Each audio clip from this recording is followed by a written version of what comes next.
Clara Jenkins was 24 when she first believed love could fix anything.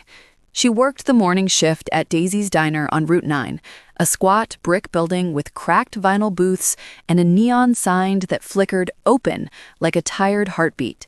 The coffee was always burnt, the pancakes always fluffy, and the regulars always tipped in quarters. Clara liked the rhythm of it, refilling mugs, wiping syrup rings, calling everyone hun. It made the world feel small and safe. That's where she met Noah Vale. He came in every Tuesday at 7:15 a.m., ordered black coffee and 2 eggs over easy, and sat in the corner booth with a sketchbook. He had ink-stained fingers, dark curls that fell into his eyes, and a smile that started slow, like he was deciding whether the world deserved it. Clara noticed him the first week. By the third, he noticed her back. "You always hum when you pour coffee," he said one morning, not looking up from his drawing. Clara's cheeks went hot. "Bad habit." "No," he said, meeting her eyes. "It's honest." That was Noah. He said things like they were facts, not compliments.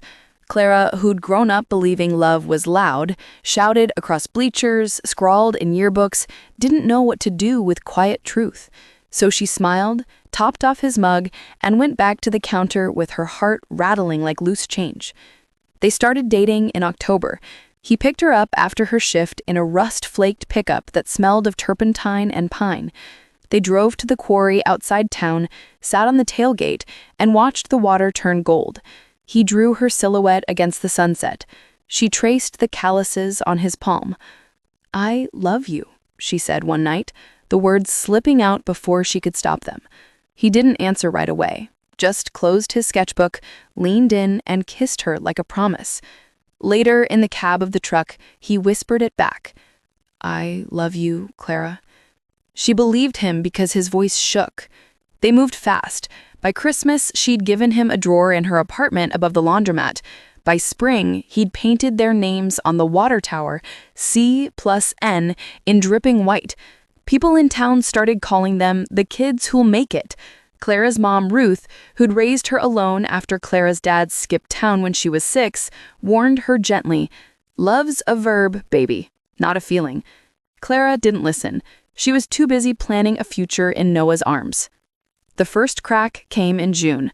Noah had been distant for weeks, sketchbook closed, smiles thin. He said the gallery in Richmond wanted new pieces, that he was drowning in deadlines. Clara tried to help. She brought him sandwiches at 2 a.m., left post-it notes on his easel. "You've got this." But the sandwiches went cold. The notes curled at the edges. One night, she found him on the fire escape, smoking a cigarette he swore he'd quit. "What's wrong?" she asked, wrapping a blanket around his shoulders. He exhaled smoke like a sigh. "I don't know how to be enough." "For who?" "For you. For this." He gestured vaguely, toward the apartment, the town, the life they were stitching together. "I'm 26, Clara. I've got nothing but paint and debt." "You've got me," she said. He looked at her then, eyes red-rimmed. "That's the problem." She didn't sleep that night. The words echoed. That's the problem. She told herself he was stressed, that love meant staying through the storms. So she stayed. In August, everything tilted. Clara had been tired for weeks, bone deep, dizzy, sick after coffee. She bought a test at the pharmacy, hands shaking so hard she dropped it twice.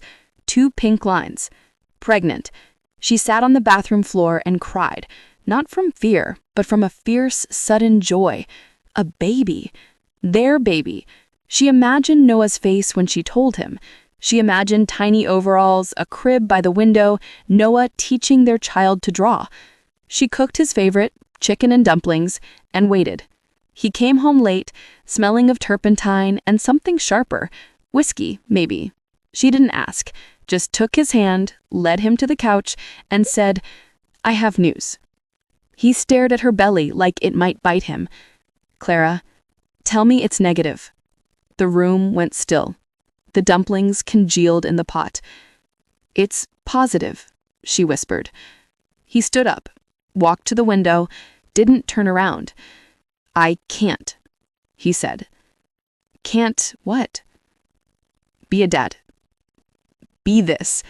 He waved a hand, encompassing her, the apartment, the future.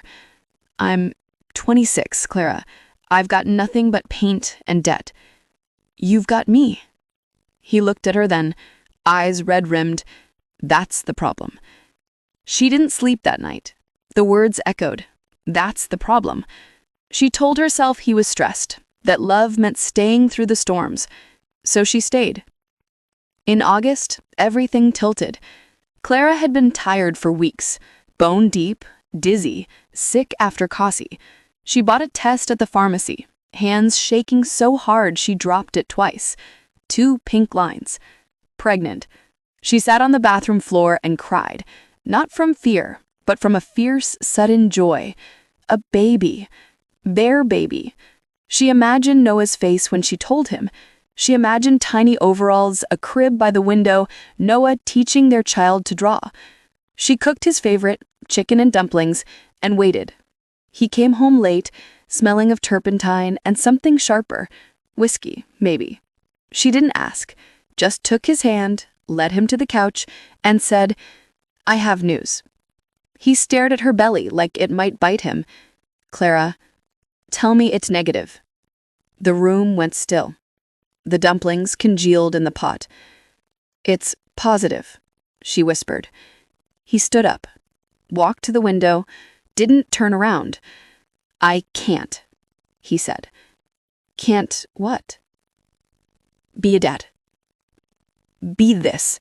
He waved a hand, encompassing her, the apartment, the future. I'm 26, Clara. I've got nothing but paint and get. You've got me. He looked at her then, eyes red-rimmed. That's the problem. She didn't sleep that night. The words echoed. That's the problem. She told herself he was stressed, that love meant staying through the storms. So she stayed. Clara didn't tell anyone for 3 days. She went to work, smiled at regulars, refilled coffee with steady hands. Inside, she was screaming. On the 4th day, she called her mom. Ruth arrived in 20 minutes, took one look at Clara's face, and pulled her into a hug that smelled of lavender and dish soap. He left.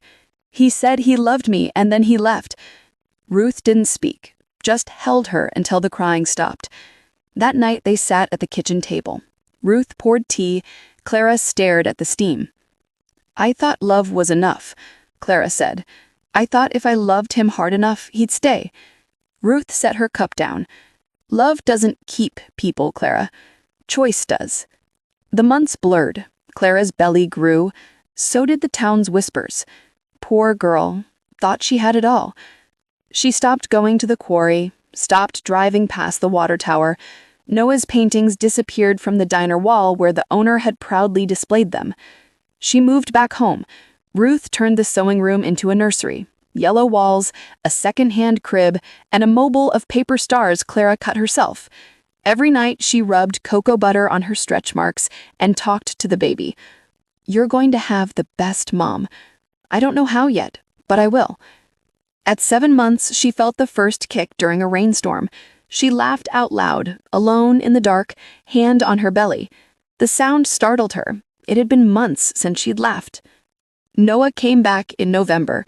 Clara was at the grocery store, waddling between aisles, when she saw him. He looked thinner. His curls were gone, buzzed short.